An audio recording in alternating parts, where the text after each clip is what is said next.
আপ্তবাক্যে বলেছে, বটবৃক্ষের একটি ছোট্ট বীজের মধ্যে বিরাট এক বটগাছের শাখা প্রশাখা, পাতা ও ফল সুপ্ত থাকে। জল, আলো, বাতাস পেলে সেই বীজও একদিন মহীরুহে পরিণত হয়। এই আপ্তবাক্যটি এই গ্রন্থের লেখক পূজ্যপাদ শ্রী দ্বারকানাথ ভট্টাচার্যের জীবনে কত না সাযুজ্য।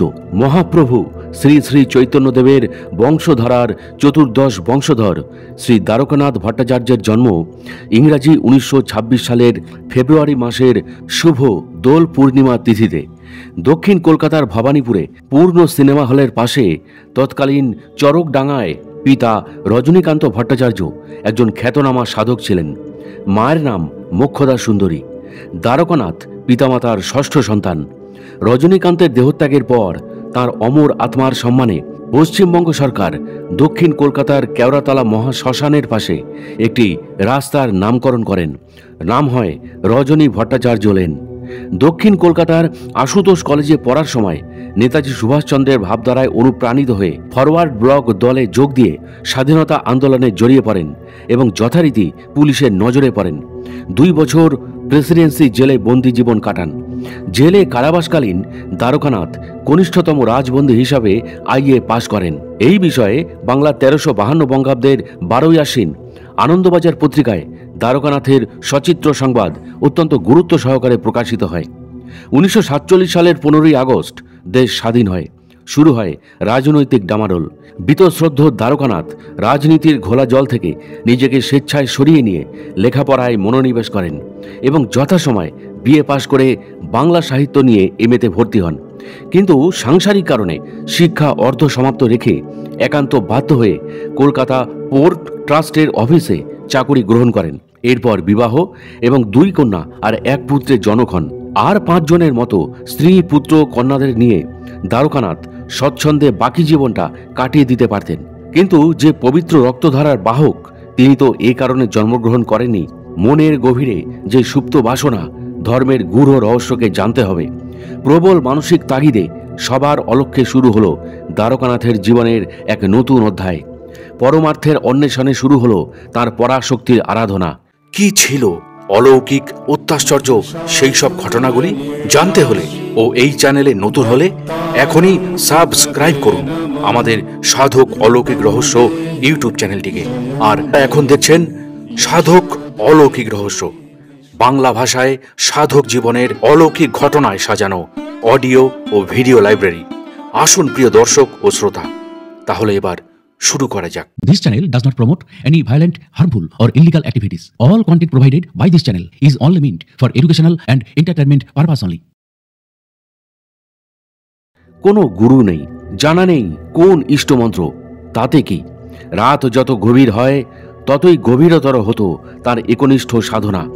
অজানা, অচেনা, অতীন্দ্রিয় এক অমৃতময় জগতের সন্ধানের জন্য ক্লান্তিহীন, বিরামহীন ঐকান্তিক সাধনা।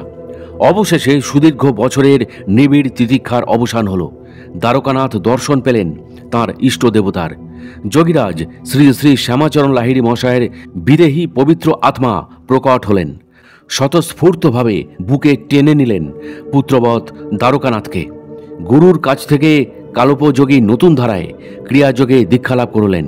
সালটা ইংরাজি 1964 সাল। সাঙ্গ হল দ্বারকানাথের চরৈবেতি। পুত্রসম দ্বারকানাথকে তিল তিল করে নবরূপে গড়ে তুললেন গুরু লাহিড়ী বাবা। গুরুর ভাবধারায় অনুপ্রাণিত দ্বারকানাথের আধ্যাত্মিক জীবনে ঘটতে লাগলো পরমাশ্চর্য নানা ঘটনা। এক এক করে উন্মোচিত হতে লাগলো স্বর্গীয় রহস্যে ভরা অতীন্দ্রিয় জগতের বন্ধ দ্বারগুলি। গুরু লাহিড়ী বাবা কৃপাবশত দ্বারকানাথকে জানালেন তার গুরুদেব কলিযুগের মৃত্যুঞ্জয়ী মহাবতার বাবাজি মহারাজের বর্তমান অবস্থানের কথা। কায়কল্পরূপে যিনি উত্তরাখণ্ডের এক প্রত্যন্ত পাহাড়ি গণ্ডগ্রাম হৈরাখানে স্থানীয় অঞ্চলের নাম গ্রহণ করে 1008 শ্রী শ্রী হৈরাখান বাবারূপে আবির্ভূত হয়েছেন। গুরু আরও জানালেন তিব্বতীদের প্রধান ধর্মগুরুর আমন্ত্রণে তার সাথে দালাই লামার সাক্ষাৎ হবে। যেতে হবে আদি কৈলাস পর্বতের 5500 ফুট উঁচু শিখরে। লাহিড়ী বাবার কথা শুনে অবাক হয়ে যান দ্বারকানাথ। গুরুর আদেশ বোধগম্য হয় না। না চেনেন দালাই লামাকে, না জানেন হৈরাখান গ্রামের প্রকৃত অবস্থান। গুরুর আদেশ, অবহেলাও করা যায় না। দ্বারকানাথের মন দ্বিধা দ্বন্দ্বে দোদুল্যমান। শিষ্যের মানসিক অবস্থা বুঝতে পেরে সমস্ত সংশয় কাটাতে গুরুর কৃপায় বাড়িতে বসেই তিনি দর্শন পেলেন মহাবাধার পরম গুরু বাবাজি মহারাজের। পরম গুরুও দর্শন দিয়ে আহ্বান করলেন হৈরাখানে আসার জন্য। গুরুর আদেশে ও নির্দেশিত পথের সন্ধান পেয়ে অসীম বিশ্বাসে 1979 সালের এপ্রিল মাসে দুর্গম পাহাড়ি পথ অতিক্রম করে দর্শন পেলেন পরম গুরু মহাবতার বাবাজি মহারাজের। প্রশিষ্যের সাথে মিলন হলো পরম গুরুর। বাবাজি মহারাজের অনাবিল কৃপায় জীবন ধন্য হল দ্বারকানাথের।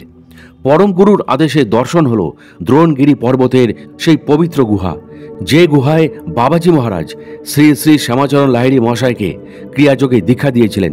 স্থানটি দেখে অবাক দ্বারকানাথ।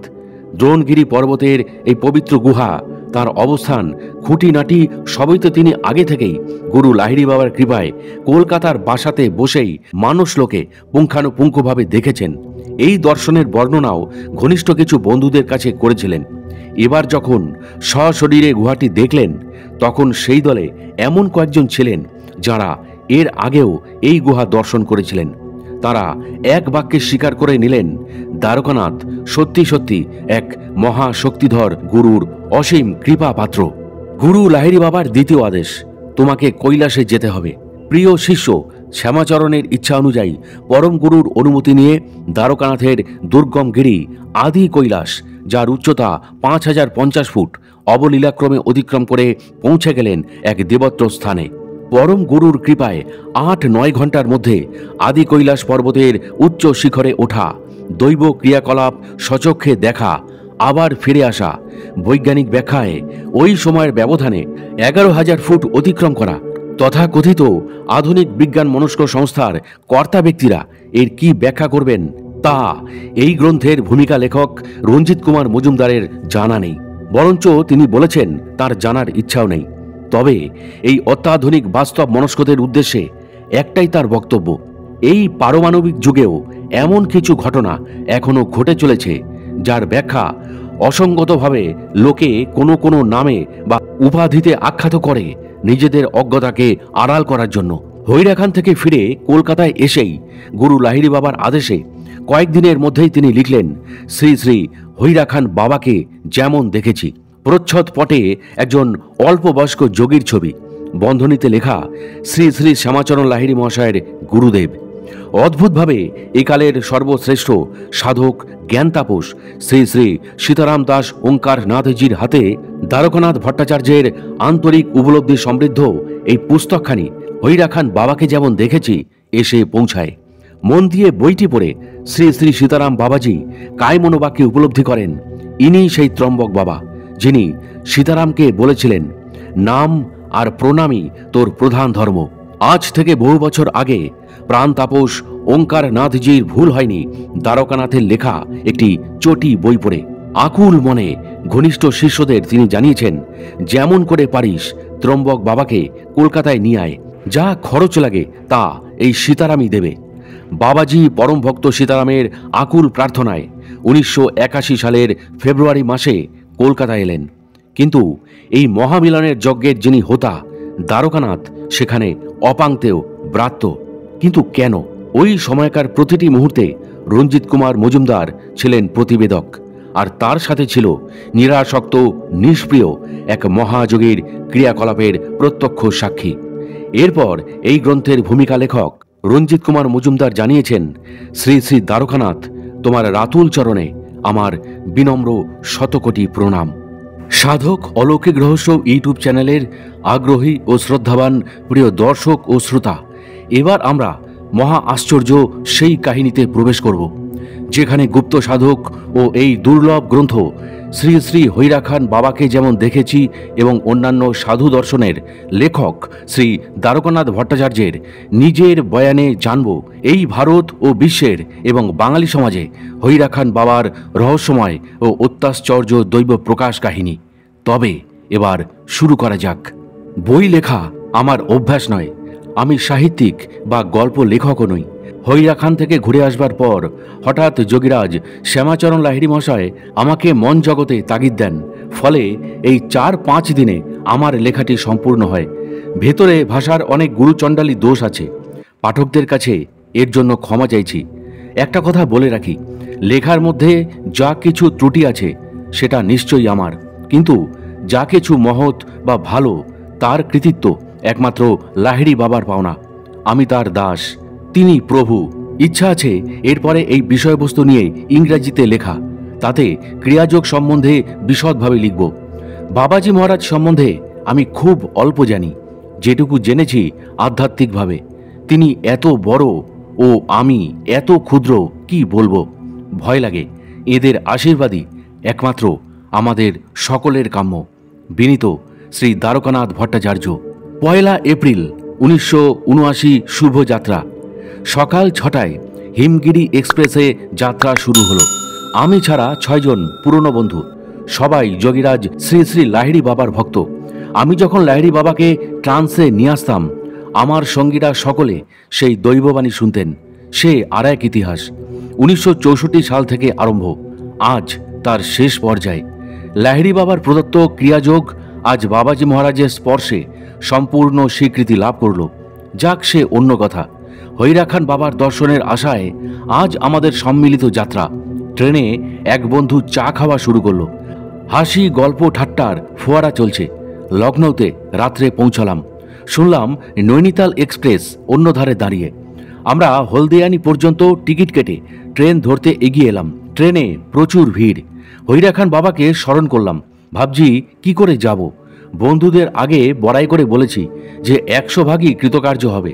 একই অবস্থা। হঠাৎ আমাদের জনৈক বন্ধু শৈলেন বাবু বললেন, আসুন, সব ঠিক হয়ে গেছে। 3 টায়ারে উঠলাম। কন্ডাক্টর সাহেব বললেন, বসুন, সব ঠিক হয়ে যাবে। আমরা হৈরা খান বাবার জয়ধ্বনি করে উঠলাম। রাত্রে সকলে ঘুমিয়ে হলদিয়ানিতে সকাল 6টা নাগাদ পৌঁছালাম। রাস্তায় চা জলখাবারের আনন্দ উৎসব চলছে। সেখানে মুনিরাজ্যির লোকজন আমাদের খাতির করলেন খুব। বললেন, আপনাদের জন্য জিপ তৈরি। এলাহাবাদের দীপুবাবু পাঠিয়েছেন। হৈরা খান বাবার জয়ধ্বনি। জিপে চড়ে জামদানি বাঁধ পর্যন্ত আসা গেল। পথে রানীবাগ শ্মশান। নৈনিতাল ভীমতালের রাস্তা পার হয়ে ওইখানে ঘোড়া পেয়ে গেলাম। দুটিতে মাল চাপিয়ে আমরা পদব্রজে এগোতে লাগলাম। ঘোড়াওয়ালা বলে, ওই নদী ধরে সোজা চলে যান, রাস্তায় হৈরা খান স্থান পাবেন। বাবার নিজস্ব কোনো নাম নেই, স্থান বা গুম্পা হিসাবে নাম। প্রথমে গোলা নদী ধরে যাওয়ার পরে রাস্তায় আমরা 3টি নদী পেলাম, কৈলাস গঙ্গা, গৌতম গঙ্গা ও গোলা। কৈলাস গঙ্গা, গৌতম গঙ্গা মনে হয় মানস সরোবর থেকে উৎপত্তি। এই 3টি পাহাড়ি নদী এঁকে বেঁকে সমতলের দিকে এগিয়ে চলেছে। বর্ষায় ভয়ঙ্কর। এখন স্রোত আছে, কিন্তু জল কম। পথে সেই নদীতে আমরা কয়েকজন স্নান করলাম। শরীর শান্ত হলো। শ্রী সলিল মিত্র, যিনি ছিলেন স্টেটসম্যান পত্রিকার কর্মচারী, তিনি তার ক্যামেরায় ছবি তুললেন। নদী পার হবার ভয় নেই, তবে পথের পাথরগুলি শ্যাওলা পড়ে পিছল। সাবধানে পা না ফেললে পা মচকানোর সম্ভাবনা। যাই হোক, বাবার দয়ায় এক এক করে 13 জায়গায় আমরা নদী পার হলাম। প্রায় 5-6 ঘন্টা যাত্রার পর আমরা হৈরা খান আশ্রমের দর্শন পেলাম। দূর থেকে সুন্দর মন্দির দেখা গেল। এপারে আশ্রম, ওপারে হৈরা খান্ডেশ্বরীর মন্দির। মন্দির তৈরি হচ্ছে। 2 দিকে সুউচ্চ পাহাড়। আমরা যেন পেটের ভেতর দিয়ে যাচ্ছি।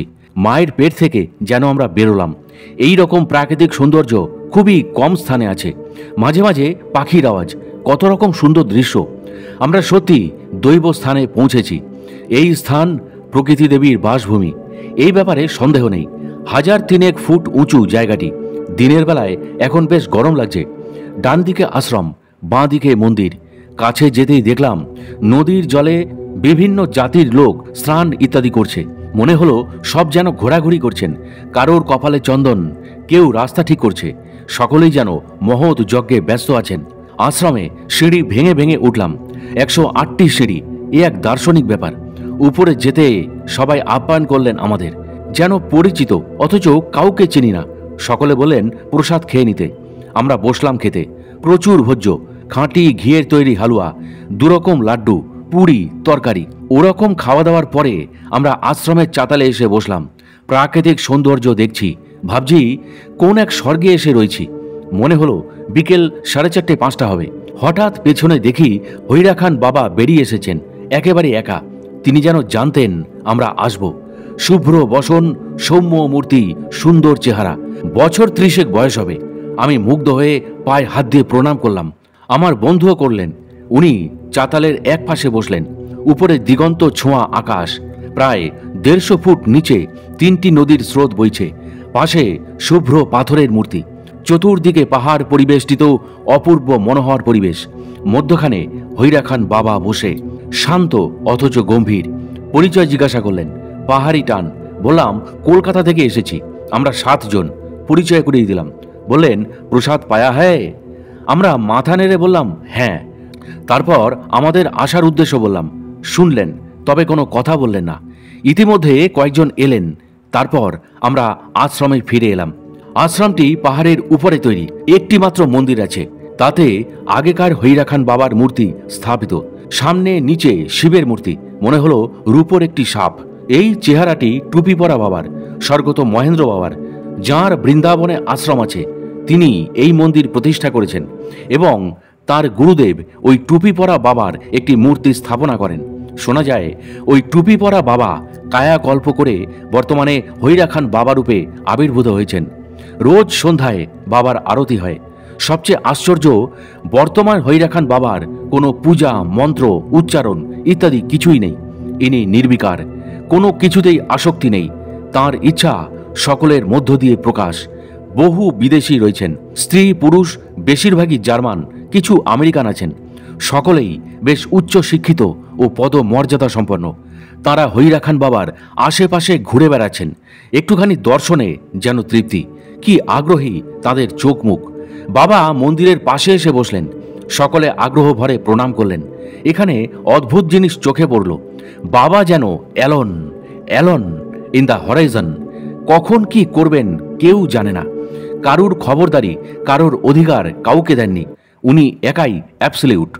অন্যান্য আশ্রমের মতো বাবা আসছেন বা বাবা যাবেন অথবা তোমরা কেউ কাছে যেও না, এই সব কথা বলার অধিকার তিনি কাউকে দেননি। তিনি নিচে একটি গুম্ফায় থাকেন। সেখানে মনে হয় কারোরই প্রবেশ অধিকার নেই।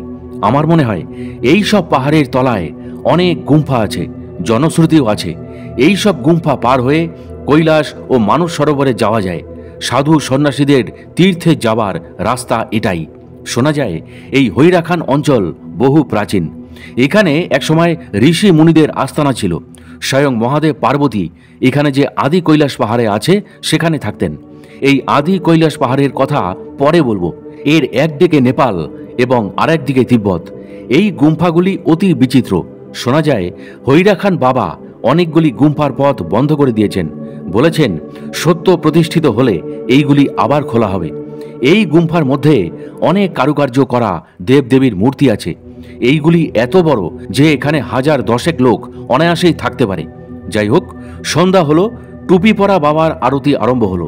কিছুক্ষণ বাদে সেই সঙ্গে সঙ্গীত ওম নমঃ শিবায় আরম্ভ হলো। সঙ্গে বাদ্যযন্ত্র। কি চমৎকার ধ্বনি! আশ্রমবাসীরা অর্থাৎ আমাদের মতো যারা এসেছেন ওই মন্ত্র উচ্চারণ করতে লাগলেন। আকাশে বাতাসে ছড়ানো এই সুমধুর সুর দেবদেবীর কানে নিশ্চয়ই পৌঁছেছে। ইতিমধ্যেই অবাক হলাম দেখে আশ্রমে আলো জ্বলছে। একটি পাওয়ারফুল জেনারেটর আছে, রাত 10টা পর্যন্ত চালু থাকে। হঠাৎ সকলে চঞ্চল হয়ে উঠলেন। দেখি সামনে উঁচু বেদির ওপর হৈরা খান বাবা বসে, স্মিত হেসে সকলের দিকে তাকিয়ে। লাইন দিয়ে সকলে প্রণাম করছে। ওর প্রিয় ভক্ত মুনিরাজজি পাশে দাঁড়িয়ে। আমরাও লাইনে দাঁড়িয়ে প্রণাম করলাম।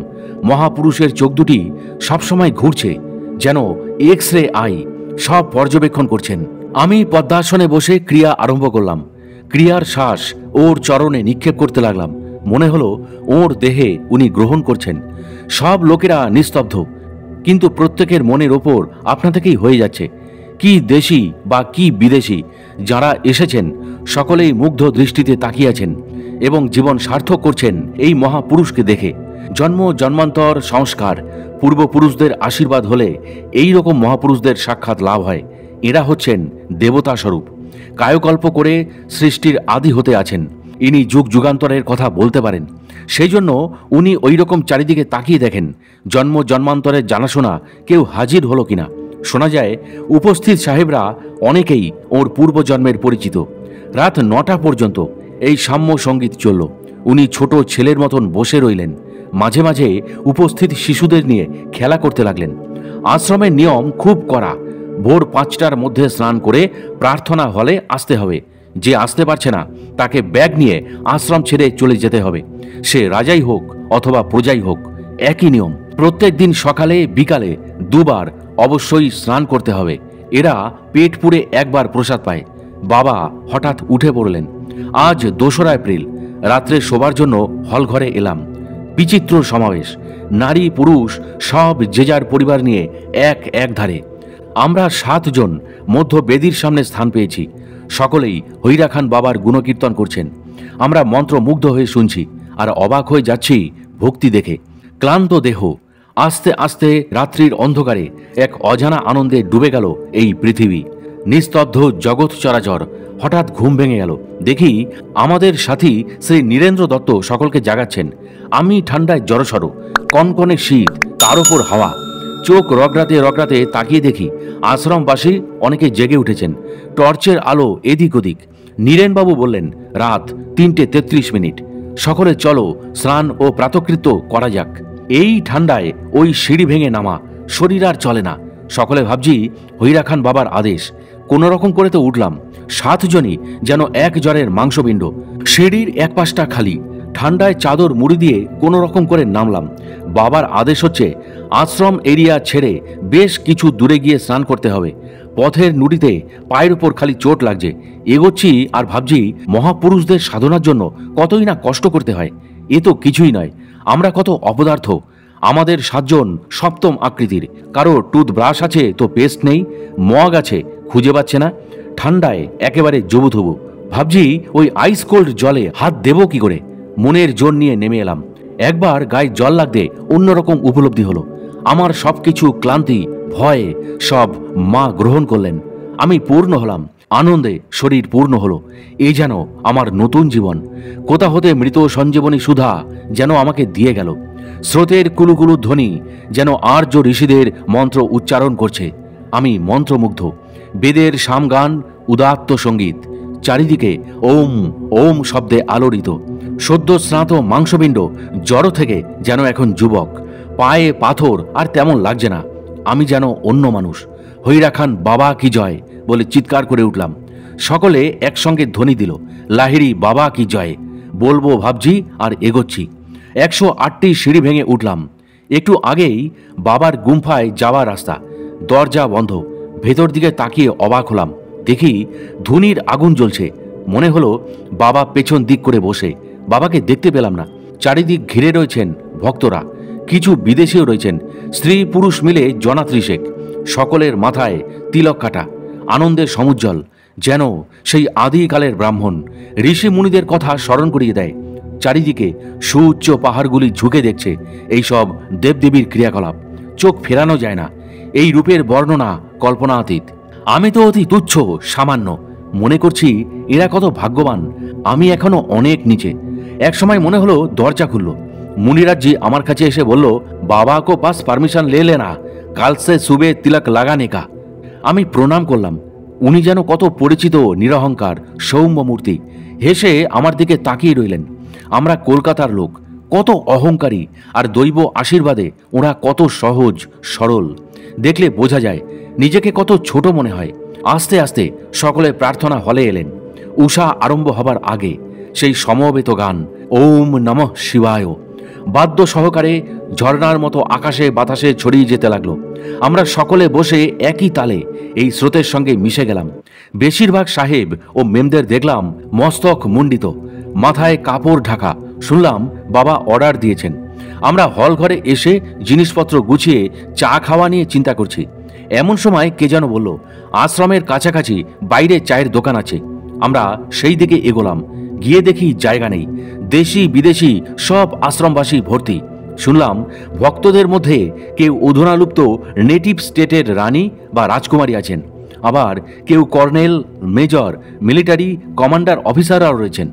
আরও শুনলাম ওই রাত্রে স্নান করার অর্থ হচ্ছে কৈলাস গঙ্গা একটি পবিত্র গঙ্গা। মুনি ঋষি বা দেবদেবীরা আশেপাশের পাহাড় থেকে সূক্ষ্ম শরীরে জোট বেঁধে নামেন। এরা সবাই ওই গঙ্গাতে স্নান করেন। ফলে এদের পুণ্যফল কণামাত্র ভক্তদের গায়ে লাগলে তাদের জীবন ধন্য হবে। এই কারণে হৈরা খান বাবার আদেশ, রাত্রে স্নানে শরীরের শুদ্ধি হবে। পরে এলাহাবাদের ডি বাবু বললেন, এইসব সূক্ষ্মদেহী ভগবান স্বরূপ আত্মারা জোট বেঁধে নামেন বিভিন্ন পাহাড় ও স্থান থেকে। দূর থেকে মনে হয় জোনাকি পোকার মতো। এরা সকলেই পাওয়ারফুল সাধক। এই অঞ্চলটি লোকালয় শূন্য, সেই জন্য এইসব মহাত্মারা এখানে থাকেন। আমরা শহরের মানুষ অবাক হয়ে ভাবছি এইসব লীলার কথা। এলাহাবাদের দিবাবু কত ভাগ্যবান, ধনীর দুলাল, চিরকাল ইউরোপে মানুষ। হৈরা খান বাবার কি কৃপা। মনে পড়ে যখন আমার দিবাবুর সঙ্গে প্রথম দেখা হয়। দিবাবু যোগীরাজ লাহিড়ী বাবার নাম শুনেছেন। হৈরা খান বাবা অর্থাৎ বাবাজি মহারাজ লাহিড়ী বাবার গুরুদেব। গত বৎসরের ডিসেম্বরে হৈরা খান বাবা দিবাবুকে দ্রোণগিরির পাহাড়ে লাহিড়ী বাবার আসন দেখান। 1862-তে উনি যোগীরাজকে ক্রিয়াযোগে দীক্ষা দেন এবং আদেশ করেন ক্রিয়াযোগ প্রচার করতে। সেই অনুযায়ী লাহিড়ী বাবা কিছু লোককে দীক্ষা দেন। এর মধ্যে ভাস্করানন্দ স্বামী, বালানন্দ ব্রহ্মচারী, পঞ্চানন ভট্টাচার্য, ভূপেন্দ্রনাথ সান্যাল ইত্যাদি। এরা অনেকেই ভারতবর্ষে পরিচিত এবং সকলেই দেহরক্ষা করেছেন। দিবাবুর সঙ্গে আমার দেখা হওয়া এক আশ্চর্য ব্যাপার। আমার এক বন্ধু শ্রী জি চ্যাটার্জি, এরা সকলেই পৃথিবী পরিভ্রমণ করেছেন। জি চ্যাটার্জি বিদেশে চার্টার্ড অ্যাকাউন্টেন্ট সংস্থার মালিক, সুপুরুষ। ইনি আমার কাছে লাহিড়ী বাবার ট্রান্সে আসা দেখেছেন। এর সঙ্গে দিবাবুর দূর আত্মীয়তা আছে। দিবাবু এদের কাছে আমার পরিচয় পান এবং সাক্ষাৎ পেতে চান, ফলে যোগাযোগ। হৈরা খান বাবা ও লাহিড়ী বাবার কি দয়া! হঠাৎ খবরটা পেয়ে আমি চমকে উঠলাম। দিবাবুর সাক্ষাতে আমার মনটা ভরে উঠল। আজ আমি লাহিড়ী বাবার প্রদত্ত ক্রিয়াযোগের সার্থকতা অনুভব করলাম, এতদিনে স্বীকৃতি পেলাম। আমার জীবনে এই ক্রিয়াযোগের রহস্য এক অদ্ভুতভাবে এসেছিল। অনেক গোপন কথা আছে। লাহিড়ী বাবা আমাকে অনেক কিছু বলেছেন। পৃথিবীর লোক সময় হলে সব জানতে পারবে। সমস্ত কিছু অলৌকিক রহস্যময়। আমি তো দেহধারী দ্বারকানাথ। জীবনে কত কি বয়ে গিয়েছে। জীবনের আরম্ভ রাজনীতি দিয়ে, প্রায় 2 বছর প্রেসিডেন্সি জেলে সিকিউরিটি প্রিজনে, 1947-এ রাজনীতি ত্যাগ, 1964-তে লাহিড়ী বাবার আশীর্বাদ। কত তফাৎ। জীবনে বাতায়নে ঘুরতে ঘুরতে আজ বিশ্ব রহস্য, ঈশ্বরের লীলা বৈজ্ঞানিক দৃষ্টিতে বোঝবার চেষ্টা করছি। যদিও আমি ক্ষুদ্র, অতি ক্ষুদ্র, কিন্তু মানব জন্ম ঈশ্বরের এক অপূর্ব সৃষ্টি। অবাক হয়ে ভাবি, লাহিড়ী বাবা আমাকে শিশুর মতন পৃথিবীর সব কিছু দেখাচ্ছেন। তিনি আমার সব কিছু। তিনি ও আমি এক, অভিন্ন। সুপার সায়েন্সের এক একটি পাতা তিনি আমার সামনে খুলে ধরছেন। ক্রিয়াযোগ সম্বন্ধে আমাকে বিজ্ঞানসম্মত বুদ্ধিতে বুঝিয়ে দিয়েছেন। অন্ধবিশ্বাসের নামাবলী গাই দিয়ে তিলক কাটা লোক আমি নই। আমি অতি সাধারণ। নিজেকে লাহিড়ী বাবার যন্ত্র বলে মনে করি। এই বিশ্ব মঞ্চের যিনি স্রষ্টা, তাঁরই ওয়ার্কিং মেশিনের আমি একটি ক্ষুদ্র অংশ। যাই হোক, শ্রী জি চ্যাটার্জি অফিসে শ্রী দি ব্যানার্জির আমন্ত্রণ গ্রহণ করলাম।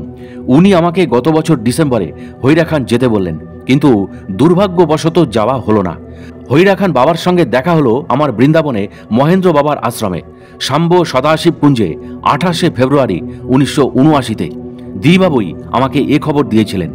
এরপর এই হৈরা খান অঞ্চলে 7 বন্ধু মিলে আসা এক অভাবনীয় ব্যাপার।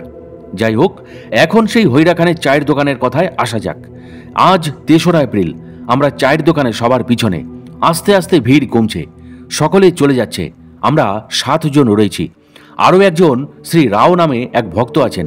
কথা খোশ গল্প চলেছে। হৈরা খান বাবার অলৌকিক ঘটনা সব আলোচনা হচ্ছে। এখানে মনে হচ্ছে প্রতিটি অণু পরমাণু এক একটি ইতিহাস।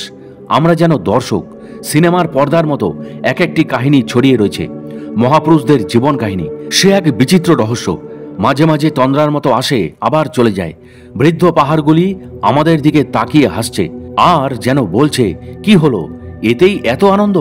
চলে যাওয়া অতীতের সেই উপনিষদের যুগে ফিরে তাকাও তোমরা। হৈরা খান সেই সময় সমৃদ্ধ। গৌতম মুনির আশ্রম। গভীর তপস্যায় মগ্ন গৌতম মুনি। মহাদেব তুষ্ট হলেন, বললেন, কি চাও? মুনি উত্তর দিলেন, কৈলাস গঙ্গার মতো আরেকটি গঙ্গা চাই। মহাদেবের বরে সৃষ্টি হলো আরেকটি গঙ্গা, নাম হলো গৌতম গঙ্গা। অতি পবিত্র নির্মল জল এই হৈরা খানের পাশ দিয়ে বয়ে চলেছে নিজ গরিমায়। ভাবছি তন্দ্রা কেটে গেল। রাও সাহেব বলছেন বাংলায়, ওই ন্যাড়ামাথা ভদ্রমহিলাকে চেনেন? চেয়ে দেখি চায়ের দোকানের পাশে এক ভদ্রমহিলা বসে, মস্তক মুন্ডিত, মনে হয় মাদ্রাজি মহিলা, বয়স 30-32, ভালো শাড়ি পরা, কানে দুল, গলায় সোনার হার, চাপা হাসি মুখে ছড়িয়ে রয়েছে।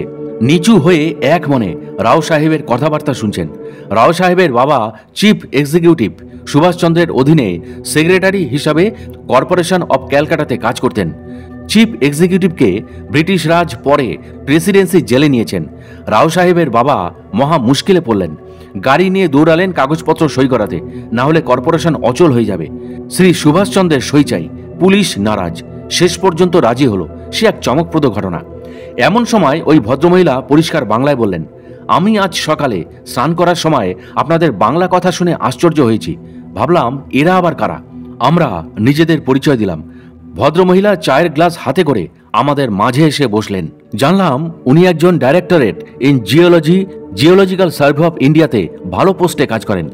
এখন ছুটিতে আছেন। হইরা খান বাবার সাথে ওনার ফ্যামিলির পরিচয় আছে। গত ফেব্রুয়ারি মাস থেকে উনি বাবার সঙ্গে রয়েছেন। বাবা ওকে থাকবার অনুমতি দিয়েছেন। উনি অবিবাহিতা, খুব মিশুকে। এখন গল্পের ফোয়ারা চলল। নীরেনবাবু তো আসর জমিয়ে বসেছেন। কত কথা হইরা খান বাবার, সব অদ্ভুত অদ্ভুত ঘটনা আশ্চর্য হয়ে শুনছি। হঠাৎ উনি বলে উঠলেন, আপনারা কৈলাস পাহাড়ে গেছেন? অবাক হয়ে জিজ্ঞেস করলাম, কৈলাস পাহাড়? হ্যাঁ, কৈলাস দেখুন। ওই পাহাড়ের ওপারে অনেক উঁচু, 5,500 ফুট উঁচু হবে। যাবেন? আমি আপনাদের সঙ্গে তাহলে যাব। আমার মানুষ জগতে লাহিড়ী বাবার কথা মনে হলো। উনি ট্রান্সে বলেছিলেন গত 1978-এর এপ্রিলে আমার কৈলাস যাওয়া হবে। গত জুন 78-এ আমি যখন দালাই লামার আমন্ত্রণে মেলিয়াগঞ্জ ধর্মশালায় যাই, তখন লাহিড়ী বাবা বলেছিলেন তিব্বত মুক্তির ব্যাপারে আমাকে কৈলাস যেতে হবে। অবাক হয়ে লাহিড়ী বাবার কথা ভাবছি। এর চেয়ে বিজ্ঞান কি হতে পারে? It is all super science. জীবন মুক্ত মহাপুরুষরা দেহত্যাগ করলেও আজও জীবিত। বাবা ক্রমশ আমার কাছে প্রত্যক্ষ হলেন। এই বৃদ্ধের সমুজ্জ্বল হাসি উপলব্ধি করলাম। আনন্দময় তিনি, ভক্তকে আনন্দময় দেখতে চান। ভক্ত পুত্রবৎ, পিতা পুত্র এক। চমকে উঠলাম। আমার বন্ধুরা আমায় বলেছে কৈলাস পাহাড়ে চড়তে। হইরা খান বাবার অনুমতি চাই। সেই মাদ্রাজি ভদ্রমহিলার নাম ডাক্তার মায়াদেব, তিনিও যেতে চান। তাঁরও অনুমতি চাই। ভাবলাম কোনো এক নমস্কারের সময় অনুমতি চাইব। এদিকে তাকিয়ে দেখি ওই ভদ্রমহিলা বাংলা ভাষায় কথা বলতে পেরে খুব আনন্দিত, অনর্গল বকে চলেছেন। আমি পাশে বসে চিন্তার জাল বুনে যাচ্ছি। এই সেই আদি কৈলাস পাহাড়, যেখানে প্রাচীনকালে হরপার্বতীর লীলা ক্ষেত্র ছিল। এইখানে হইরা খান বাবার লীলা। কৈলাস পাহাড়ের উপর দাঁড়িয়ে থাকতেন। রাত্রে গ্রামবাসীরা দেখত পাহাড়ের উপর আগুন। ওই স্থানটি যেন জ্যোতির্ময়। কয়েকদিন দেখবার পর পাহাড়িরা এক জায়গায় জড়ো হলো। ঠিক হলো তাঁরা দল বেঁধে ওই পাহাড়ের চূড়ায় যাবেন। মনে ভয় আছে যদি কোনো অঘটন ঘটে। সকলে উপরে গিয়ে দেখে এক জ্যোতির্ময় বালক 12-13 বছরের দাঁড়িয়ে রয়েছে। দেহ থেকে তেজ ঝরে পড়ছে, চারিদিকে অন্ধকার, অথচ হইরা খান বাবার দেহ জ্যোতিতে চারিদিকে আলো। গ্রামবাসীরা দেখে তো অবাক। এ কি অবাক কাণ্ড! ইনি কি আকাশের তারা থেকে নামলেন? ইনি কি দেবতা? বাবা হাত তুলে অভয় দিলেন, হাসছেন, বললেন ডারো মত। একটু কথা বলতে গ্রামবাসীরা সম্বিত ফিরে পেল। জড়তা কাটিয়ে সাহস ভরে বাবাকে প্রণাম করতে বাবা আরও এদের কাছে সহজ হলেন। বাবাকে গ্রামবাসীরা অনেক অনুনয় বিনয় করাতে নিচে নামলেন। সেই হতে বাবা এই অঞ্চলে ঘোরাঘুরি করতেন। এরপর মহেন্দ্র বাবা বাবাজি মহারাজের খোঁজে এদিকে আসেন। এখানে সাক্ষাৎ হয়। এই বাবাই মহেন্দ্র বাবাকে শিষ্যরূপে গ্রহণ করেন এবং মহেন্দ্র বাবাও একে চিনতে পারেন। এইসব হচ্ছে সূক্ষ্ম শরীরের ইতিহাস, সুপার সায়েন্স। বিজ্ঞান এখনো পর্যন্ত এই জগতে অন্ধকারে রয়েছে। মহেন্দ্র বাবা ও হইরা খান বাবা সম্বন্ধে আলোচনা একসময় করার ইচ্ছা আছে। দেখি হইরা খান বাবা যদি দয়া করেন। চায়ের দোকান থেকে রাও সাহেব চলে গেছেন। আমরা 7 জন বন্ধু ডাক্তার মায়াদেবকে নিয়ে 8 জন হয়েছি। চায়ের আসর ভাঙল। বেলা 11টা হবে। এদিক ওদিক ঘুরে আশ্রমের মধ্যে এক জায়গায় বসে আছি। মহিলাটি চলে গিয়েছেন। পাশে কয়েকটি জার্মান ফ্যামিলি গল্প করছেন। হঠাৎ দৃষ্টি চলে গেল আশ্রমের 2টি কুকুরের ওপর। একটি কালো, অন্যটি ফিকে লাল। দুটিই যেন বাঘ। নাম হচ্ছে কালী ও লালি। বাবার কুকুর, 2টি ভৈরব। নিজের খেয়ালে ঘুরে বেড়াচ্ছে, একটু আওয়াজ নেই। এক অদ্ভুত দৃশ্য। পশুও যেন দেবতা। সঙ্গে সঙ্গে মনে হলো সাধক বামাখ্যাপার কথা। অত বড় সাধক বাংলার বুকে খুব কম দেখা দিয়েছেন। স্মৃতিপটে যেন এক তারাপীঠের চিত্র, বামাখ্যাপার লীলাক্ষেত্র। আমার জীবনের একদিনের কথা। তারাপীঠে এসেছি। সকালে শ্মশানে ঘুরে বেড়াচ্ছি, সঙ্গে লাহিড়ী বাবা স্মরণে। হঠাৎ খেয়াল হলো বামাখ্যাপার সিদ্ধাসনে বসবো। শ্মশানের এই সম্বন্ধে অনেক কিংবদন্তি আছে। এটি আসলে বশিষ্ঠ মুনির আসন। বহু যজ্ঞ হয়েছে, অনেক প্রাচীন। আসল আসনটি মধ্যিখানে, এখানে হোম হয়। তখন বেলা প্রায় 9টা। চারিদিকে তাকিয়ে দেখলাম কেউ নেই। হঠাৎ ধপ করে ওই আসনে বসে পড়লাম, পদ্মা আসনে। সঙ্গে সঙ্গে তাকিয়ে দেখি এক বিরাট মহাপুরুষ, গলায় রুদ্রাক্ষের মালা হাতে, ওইরূপ ত্রিশূল নিয়ে দাঁড়িয়ে। আমি অবাক হয়ে গেলাম। মনে হলো এ কি দেখছি। আমি তখন যুবক, বয়স বছর 35 হবে। আমার বিজ্ঞানে তো এসব জানা নেই। আমার এখনো ওই মহাপুরুষকে মনে আছে। মনে পড়ে না অন্য কথা। আমি একটু ক্রিয়া করে উঠলাম, মনে একটু শঙ্কা হলো। তারপর কতদিন হয়ে গিয়েছে, আজ আবার পুরনো স্মৃতি জেগে উঠল। আবার আশ্রমের কোলাহলে তাকিয়ে দেখি আমাদের সামনে শালপাতা দেওয়া হয়েছে, খাবার বন্দোবস্ত হচ্ছে। খাবার পড়তে লাগলো। মনে চলে এলো বিষয়ে একেবারে নিম্নস্তরে, যেখানে পশু ও মানুষের কোনো তফাৎ নেই। খাচ্ছি আর ভাবছি, এ যেন কোন রাজবাড়ি। রাজার রাজা হয়ে বসে আছেন হৈরা খান বাবা, পৃথিবীর রাজা। দুপুরের ক্লান্তি নিয়ে অল্প নিদ্রায় চলে গেল। বিকেল আসন্ন, বাইরে এলাম। মেয়েরা কর্মব্যস্ত, তরকারি কুড়ছেন। মনে মনে ওম নমঃ শিবায় আর হাত চলছে। এগোচ্ছি। পাহাড়গুলি আমাদের দিকে তাকিয়ে যেন হেসে উঠল। বোবার মতো তাকিয়েছি। কি অপরাধ আমার! শহরে মেপে চলা বাবু আমি, আর এরা বাবার আশীর্বাদে জলের মতো স্বচ্ছ সরল। বাবার কথা ভেসে এলো, তোমরা শহরের লোকেরা দাম্ভিকতায় মরলে। তাকিয়ে দেখো পৃথিবী কত সুন্দর। পাহাড়গুলি মাথা নেড়ে সম্মতি দিল। চুপ করে আশ্রমের বাগানের ধারে বসলাম। আমার সহবন্ধুরা নিজের কাজে ব্যস্ত। চলে গিয়েছি স্মৃতির অতলে। 19 বছর বয়সে যুবক আমি। জেলে রয়েছি, ব্রিটিশ জেল। আশেপাশে রাজনৈতিক বন্ধুরা পরের জীবনে কেউ মন্ত্রী বা কত মহারথী হয়েছেন বা এখনো রয়েছেন। রাজনৈতিক জীবন যেন স্বপ্ন। ভারত সরকার এখন এদের ভিক্ষা দিচ্ছেন, তাম্রপত্র দিয়েছেন। স্বাধীনতা সংগ্রামীদের স্বীকৃতি। আজ দেশের কর্মকর্তারা বেশিরভাগই ভিক্ষার স্বাধীনতার সহযোগী। দেশ সেবার নামাবলী গায়ে দিয়ে দেশ নেতা। ভারত মাতার কি পরিহাস! দেশ ভাগ হলো, স্বাধীনতা এলো, আর যারা ত্যাগী তারা কোথায়? ভারত মাতার চোখের জলে ভেসে গেল। হিংসা, দেশ, স্বার্থদ্বন্দ্বে দেশ ছেয়ে গেল। চুপ করে দর্শক হিসাবে চেয়ে রয়েছি। এমন সময় লাহিড়ী বাবা প্রত্যক্ষ হলেন, হাসছেন। হঠাৎ চমক ভাঙল তার একটি কথায়, vultures will fight each other and will finish themselves. 1964 সালের কথা। ট্রান্সে বলেছিলেন, রাজনীতি থেকে দূরে সরে থাকো, কেবল দ্রষ্টা হয়ে থাকবে।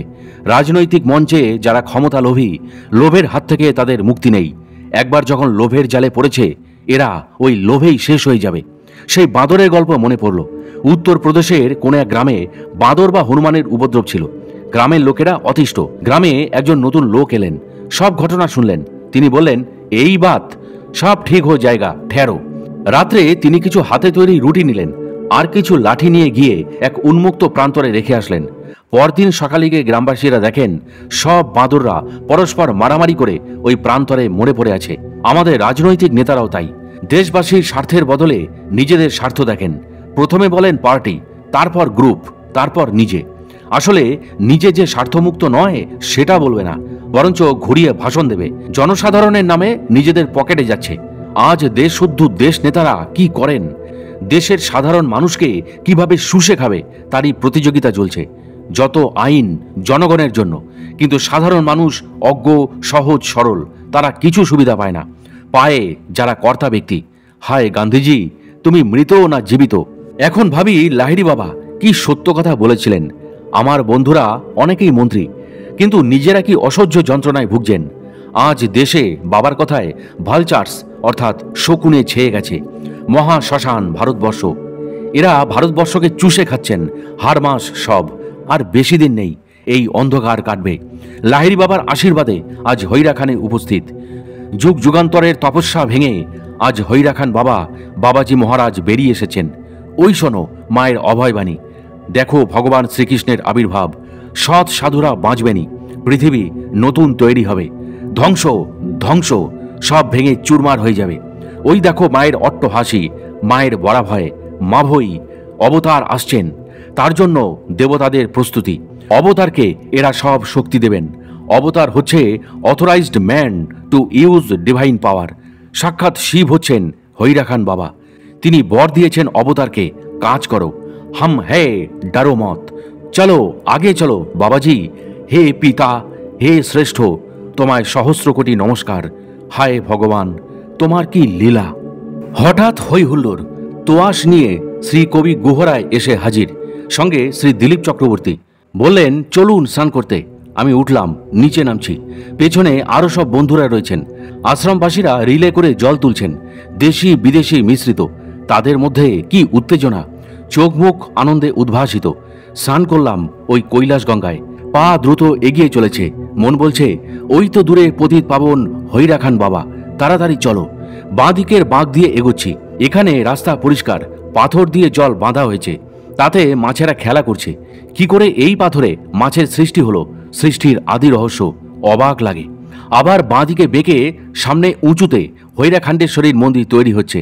কয়েকজন বিদেশি রয়েছেন, তারা উপরে দাঁড়িয়ে দেখছেন। মেজর সাহেব ভক্তদের নিয়ে পাথর জড়ো করছেন। 6 এপ্রিল মন্দির প্রতিষ্ঠা দিবস। মন্দিরের ওপর কারুকার্য করছেন একজন ইতালীয় মহিলা। ভাবছি, পৃথিবীর সব জায়গা থেকে লোক কি করে এখানে এলো। শুনলাম বাবার ভিশন পেয়ে এসেছেন। প্রদীপের আলো দূর থেকে দেখা যায়, তলার লোক দেখতে পায় না। এই বিদেশিরা সব প্রদীপের আলো দেখে এসছেন। অবাক কাণ্ড। মজুরি বাবার আশীর্বাদ। বাবা নিচে নামলেন। এবার আশ্রমমুখী। প্রণাম করলাম। লক্ষ্য করলাম সকলের প্রণাম উনি নেন না। ওনার সহজাত শক্তিতে যার যা প্রয়োজন আপনা থেকেই হয়ে যাচ্ছে। শিব যেন আপন ভোলা। কয়েকজন বিদেশি বাচ্চা মেয়েদের হাত ধরে এগোচ্ছেন। পথে সকলে তাকে অভ্যর্থনা করছেন। সব দিকে নজর। এলাহাবাদের ব্যানার্জি সাহেবের সঙ্গে দেখা, সঙ্গে একজন সাথী, দুজনেই বয়স্ক। বাবা হঠাৎ ঘুরে তাদের স্নানের জায়গা দেখিয়ে দিলেন। এরপর তাকিয়ে দেখি বাবা কখন উপরে উঠে গিয়েছেন। কত ক্ষিপ্র গতি, হরিণের মতো। এই আছেন তো এই নেই। সন্ধ্যা আমাদের অভ্যর্থনা করল। আশ্রমে প্রবেশ করলাম। প্রার্থনা গৃহে বসলাম। শাস্ত্রীজি ভাগবত পাঠ করছেন। হঠাৎ শুনি গুঞ্জন। হৈরা খান বাবা উত্তর পূর্ব কোণের কোনো এক জায়গায় বসে। সামনে বাগান, পিছনে কলাগাছ, মাঙ্গলিক চিহ্ন, পিছনে পাহাড়। ওম নমঃ শিবায় ভক্তরা গাইছেন। বাদ্য নেই। বাবা বসে রাজাধিরাজ। অন্ধকার গাঢ় হলো। পৃথিবী শান্ত স্নিগ্ধ পরিবেশ। চুপ করে বসে বাবাকে দেখছি। আমার বন্ধুরা চারিদিকে ছড়িয়ে ছিটিয়ে বসে রয়েছে। আমার কিছু দূরে ফকির বাবা বসে মালা জপছেন। লাহিড়ী বাবা এলেন। জিজ্ঞেস করলাম, এরা কি ক্রিয়াযোগ জানেন? উনি বললেন, না, ক্রিয়াযোগ এরা বিশেষ কেউ জানেন না। ক্রিয়াযোগ রহস্য এক বিরাট আধ্যাত্মিক চেতনা। লাহিড়ী বাবার পদ্ধতি আমাকে যা দিয়েছেন ওর আগেকার পদ্ধতির সঙ্গে অনেক তফাৎ। মনে পড়ল বিনয়বাবুর কথা। আমার অফিসের সহকর্মী আমাকে নিয়ে চলেছেন হাওড়ার কদমতলায় শ্রী আদ্যনাথ রায়ের কাছে। ইনি লাহিড়ী বাবার শিষ্য পঞ্চানন ভট্টাচার্যের শিষ্য। এর অনেক শিষ্য। স্বর্গত আদ্যনাথ বাবু আমায় ক্রিয়া দিয়ে চাইলেন। বললেন, সকালে ও বিকালে একটি ঘরে 2 ঘন্টা নিরিবিলি বসতে হবে। আমি বুঝলাম এ আমার দ্বারা হবে না। চাকুরি জীবন, সরকারের যখন হুকুম হবে আমাকে কাজে যেতে হবে। লাহিড়ী বাবা হাসলেন, বললেন, এই যুগে ওই পুরনো ক্রিয়াযোগ অচল। এই পারমাণবিক যুগে মানুষের সময় কোথায়? তুমি রাত্রে খাওয়া দাওয়ার পর সকলে শুয়ে পড়লে আমাকে নিয়ে কাজ করো, তাতেই হবে। দয়ালু লাহিড়ী বাবা। রোজ রাত্রে কাজ করতাম। কখনো ভোর হয়ে যেত, শুয়ে পড়তুম। শরীর একেবারে খারাপ হতো না, একেবারে চাঙ্গা। লাহিড়ী বাবার কথাগুলি এখনো মনে পড়ে। আমি অতি সামান্য ক্ষুদ্র, তিনি কত আমায় ভালোবাসেন। সন্ধ্যার আরতি আরম্ভ হলো। হৈরা খান বাবা এসে বসলেন।